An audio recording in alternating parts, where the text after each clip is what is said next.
बिस्मिल्लाहिर्रहमानिर्रहीम। मैं हूं नुमान सदीक। हमने क्लास नाम केमिस्ट्री का बाब नंबर 2 स्टार्ट किया हुआ है, जो है एटम के साथ। आज का हमारा टॉपिक है न्यूट्रॉन की दरियाफ्त।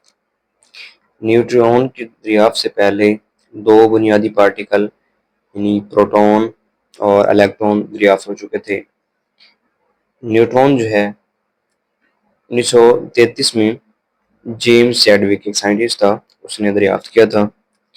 उसने जो है वो इसकी खसूसियात का मुताला किया। न्यूट्रॉन के ऊपर कोई चार्ज नहीं होता, ये न्यूट्रल होता है। न्यूट्रॉन का मास प्रोटॉन के मास के बराबर होता है और इनकी पेनिट्रेटिंग पावर यानी किसी भी मटेरियल के अंदर नफूस पजीर होना, वो जो पावर है बहुत ज़्यादा होती है। तो ये इसकी कुछ बुनियादी जो है वो खसूसियात हैं। जब न्यूट्रॉन दरियाफ्त हो गया तो ये जो है वो साबित हुआ कि किसी भी एटम के अंदर इलेक्ट्रॉन, प्रोटॉन और न्यूट्रॉन जो है वो बुनियादी पार्टिकल हैं, लेकिन एटम टू एटम इनकी जो तादाद है वो वेरी करती है। हाइड्रोजन में जो है वो, और इसके अलावा ये हर एटम के अंदर मौजूद होते हैं, यानी इलेक्ट्रॉन भी होता है हर एटम में, प्रोटॉन भी होता है और न्यूट्रॉन भी होता है। लेकिन हाइड्रोजन जो है इसमें न्यूट्रॉन नहीं होते। मिसाल के तौर पर इसका ये हाइड्रोजन का न्यूक्लियस है,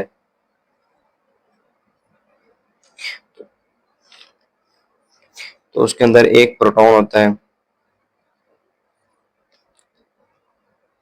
और इसका एक इलेक्ट्रॉन होता है। तो इसके अंदर जो है वो न्यूट्रॉन नहीं होता।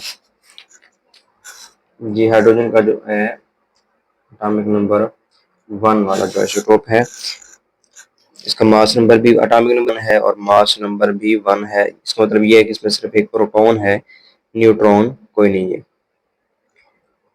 न्यूट्रॉन की दरियाफ्त के बाद जो है वो न्यूक्लियस की जो है वो दरियाफ्त हुई। न्यूक्लियस क्या था? न्यूक्लियस जो है ये 1911 में डिस्कवर हो गया था। इसको लॉर्ड रदरफोर्ड ने डिस्कवर किया था। रदरफोर्ड ने एक जो है तजुर्बा किया। वो तजुर्बा किया था, उसने एक जो है सोने की झिल्ली ली, परत ली और उस पर पार्टिकल की बौछार करवाई। इसको जरा हम डायग्राम से समझें तो फॉर एग्जाम्पल ये अगर ये गोल्ड फॉइल उसने ली थी तो यहाँ पे पार्टिकल की बौछार करवाई थी। कुछ पार्टिकल जो है वो यहाँ से बेंड हो गए थे,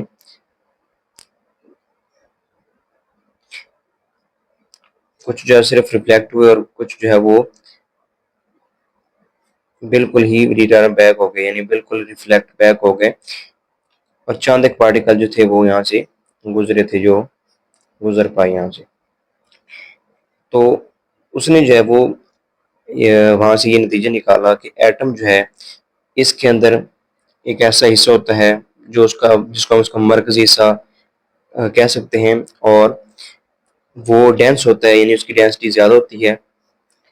और इसके भी दो पोर्शन होते हैं। जो न्यूक्लियस है, एटम के दो हिस्से होते हैं, एक मरकजी हिस्सा जिसको न्यूक्लियस का नाम दिया गया, और दूसरा बैरूनी हिस्सा यानी न्यूक्लियस के बाहर जो एरिया होगा उसको एक्स्ट्रा न्यूक्लियर पोर्शन कहते हैं।